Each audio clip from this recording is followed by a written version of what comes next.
संघर्षों के साए में घनघोर जवानी पलती है और इतिहास उधर झुक जाता है जिस और जवानी चलती।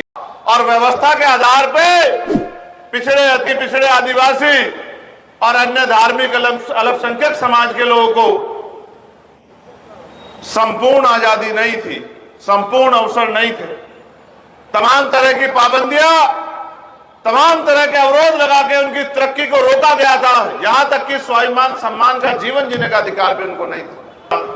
हमें धार्मिक स्थलों पर जाने की आजादी नहीं थी, स्कूलों में जाने की आजादी नहीं थी, शिक्षा ग्रहण करने की आजादी नहीं थी, युद्ध क्षेत्र में कौशल दिखाने की आजादी नहीं थी।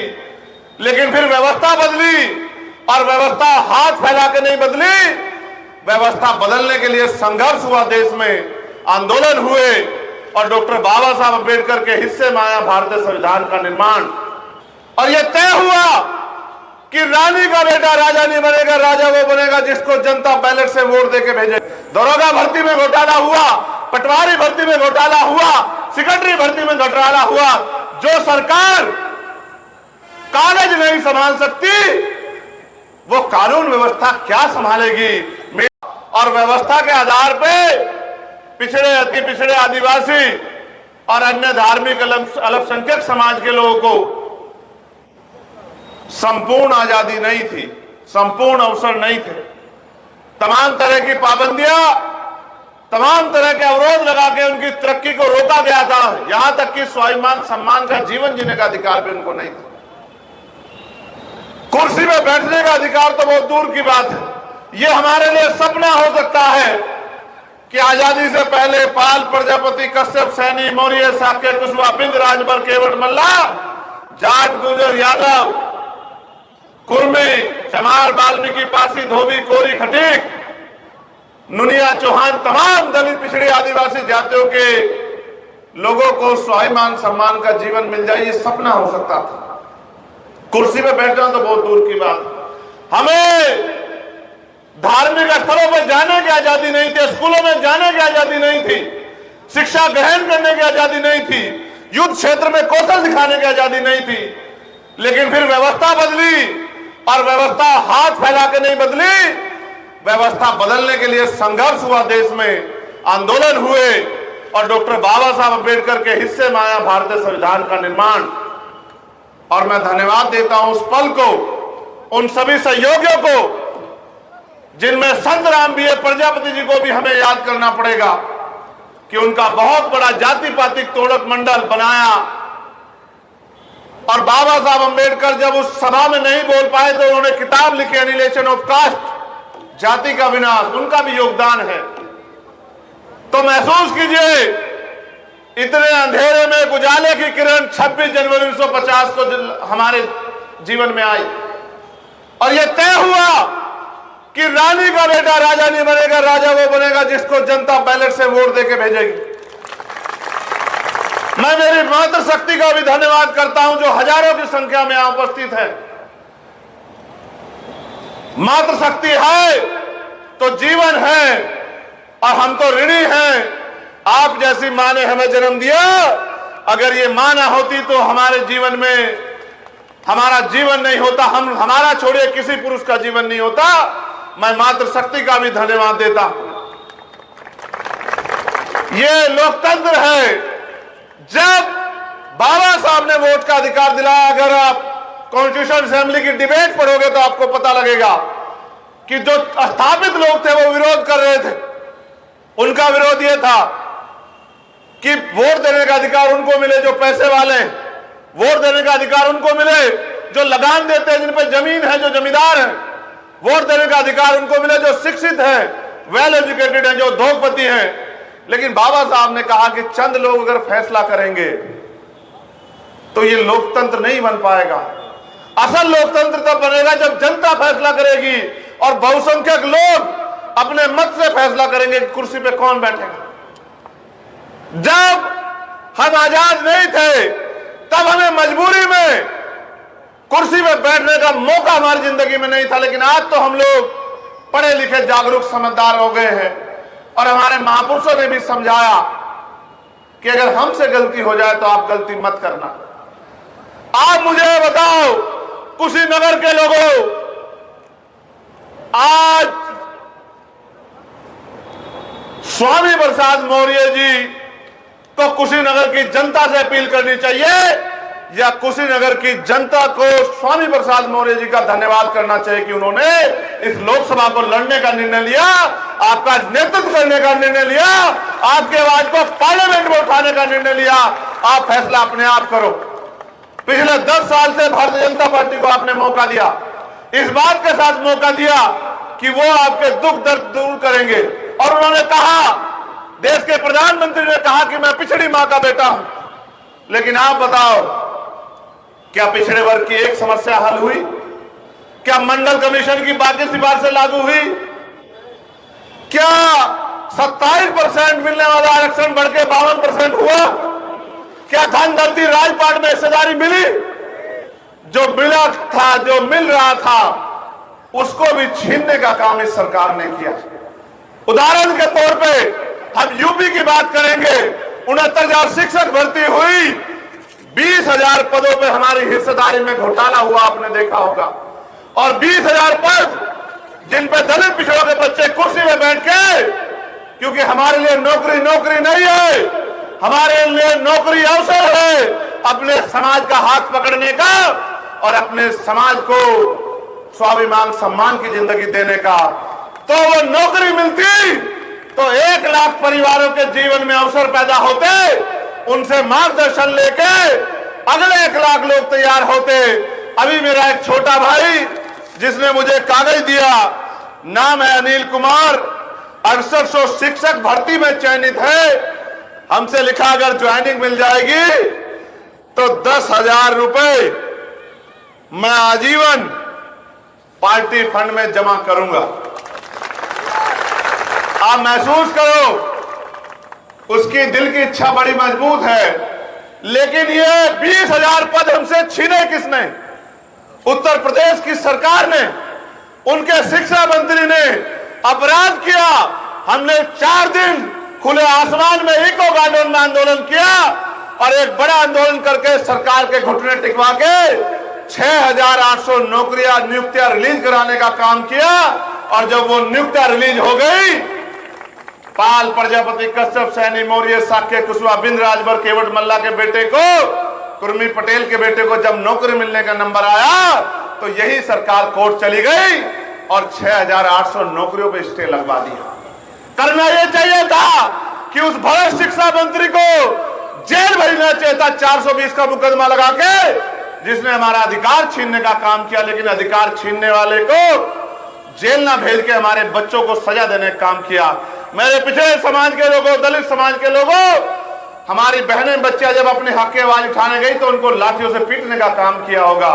कई बहनें ऐसी थी जिनके हाथ टूट गए, जिन्होंने छोटे छोटे बच्चे गोद में लिए हुए थे। आज वो आपसे उम्मीद कर रही होंगी कि उनको लाठी मारने वाले लोगों को आप सजा देने का काम करोगे। आपको याद होगा पुलिस की भर्ती, 48 लाख बच्चों ने फार्म भरा और पुलिस में कोई धन्ना सेठ उद्योगपति का बेटा नहीं जाता, आम दलित किसान पिछड़े मजदूर का बेटा जाता है। 48 लाख बच्चों ने फार्म भरा और 400 रुपए एक बच्चे से लिए। और जिस दिन पेपर देके हमारा बच्चा पेपर से बाहर निकला कि नौकरी मिलेगी, तो पेपर लीक हो गया। और जब हमने आवाज उठाई तो मुख्यमंत्री जी ने कहा जो झूठ फैलाएगा मुकदमा दर्ज हो जाएगा। हमने कहा झूठ कौन फैला रहा है, ये तो तब पता लगेगा जब जांच होगी, फिर अपने आप भर्ती कैंसिल करी। दरोगा भर्ती में घोटाला हुआ, पटवारी भर्ती में घोटाला हुआ, सेक्रेटरी भर्ती में घोटाला हुआ। जो सरकार कागज नहीं संभाल सकती वो कानून व्यवस्था क्या संभालेगी। मीडिया इनकी बड़ाई कर देता है और ये एक दूसरे की पीठ पे हाथ थपथपाते हैं। सच ये है कि उत्तर प्रदेश में कानून व्यवस्था चौपट हो गई है। अगर देखना हो तो हाथरस की बच्ची का ऊपर हुआ जुल्म देखो कि किस तरह आपकी बच्ची को कचरे की तरह जला दिया गया और कहते हैं कि इंसाफ हो रहा है। जुल्म देखना हो तो इनकी सरकारों में देखो, जहां राजस्थान में कल ही 11 साल की एक बच्ची ने दम तोड़ दिया क्योंकि उसके साथ 11 दरिंदों ने रेप करके उसको जला दिया था और अभी तक एक गिरफ्तारी नहीं हुई। पीट पीट के रामेश्वर वाल्मीकि को मार दिया। हमारे कहने के बाद सरकार जागी। ये बात मैं आपसे इसलिए कह रहा हूं कि अगर आपकी मजबूत आवाज नहीं जाएगी, और मैं उदाहरण के तौर पे बताऊंगा कि बाबा साहब अंबेडकर पॉलिटिकल रिजर्वेशन के विरोधी हो गए जब 1952 में पहला चुनाव हुआ, और जो लोग चुनाव जीत के आए तो बाबा साहब ने उनसे बात की कि भाई आप समाज की हिस्सेदारी पे जीत के आए हो, अब आपको समाज की आवाज उठानी। तो उन नेताओं ने बाबा साहब से कहा, नहीं नहीं बाबा साहब, हम समाज की हिस्सेदारी पे नहीं, हम तो अपनी पार्टी के आधार पे जीत के आए हैं, हम समाज का काम नहीं करेंगे, हम तो अपनी पार्टियों का काम करेंगे। इसलिए बाबा साहब अंबेडकर ने कहा कि ये पॉलिटिकल रिजर्वेशन, इससे हमारा प्रतिनिधित्व तो जाएगा लेकिन हमारा वास्तविक प्रतिनिधि नहीं जाएगा।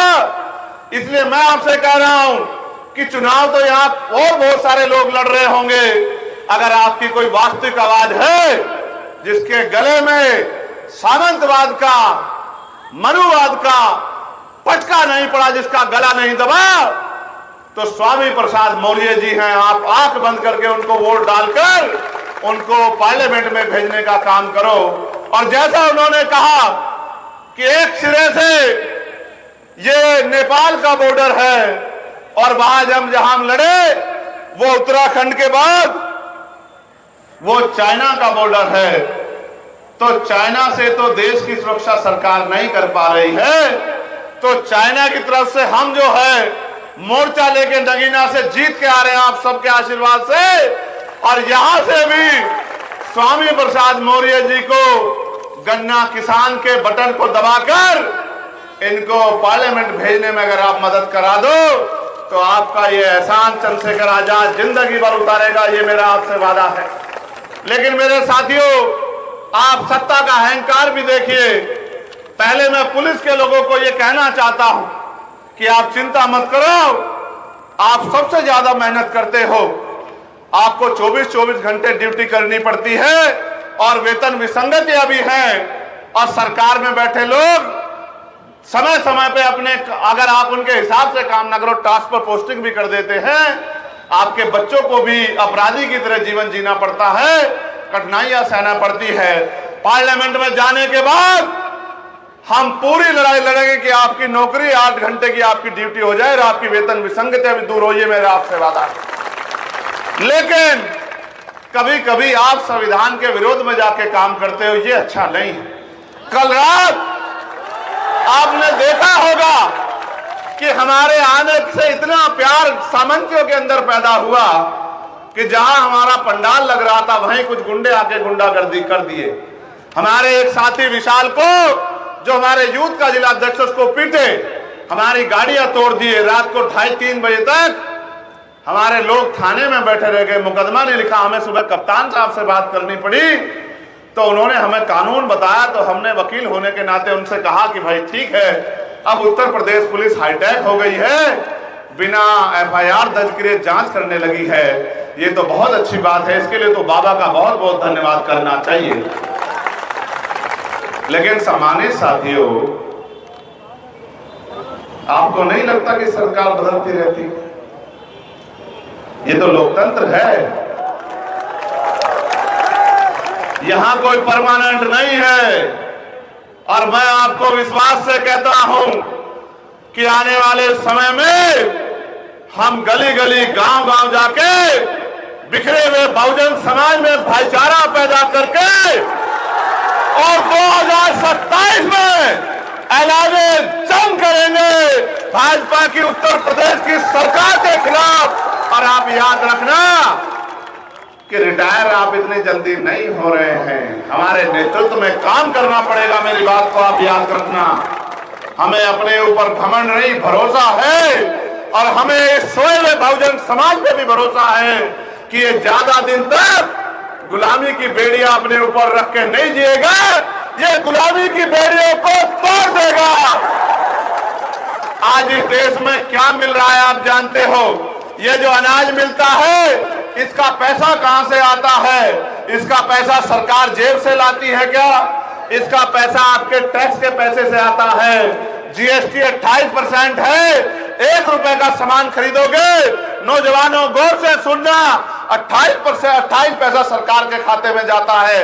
एक मध्यम वर्गीय परिवार 10,000 रुपए का सामान अगर महीने में खरीदता है तो 2800 रुपए सरकार के खाते में जाते हैं, और वो 400-200 रुपए का राशन देके इस तरह दिखाने का काम करती है कि बहुत बड़ा काम कर रही है। मैं आपको ये नहीं कहता कि राशन मिलेगा नहीं मिलेगा, लेकिन मैं आपको विश्वास दिला के कहता हूं कि आपके क्षेत्र में इंडस्ट्रियल एरिया लग के पढ़े लिखे नौजवानों को रोजगार मिलेगा, मिलेगा, इस बात की गारंटी हम देते हैं।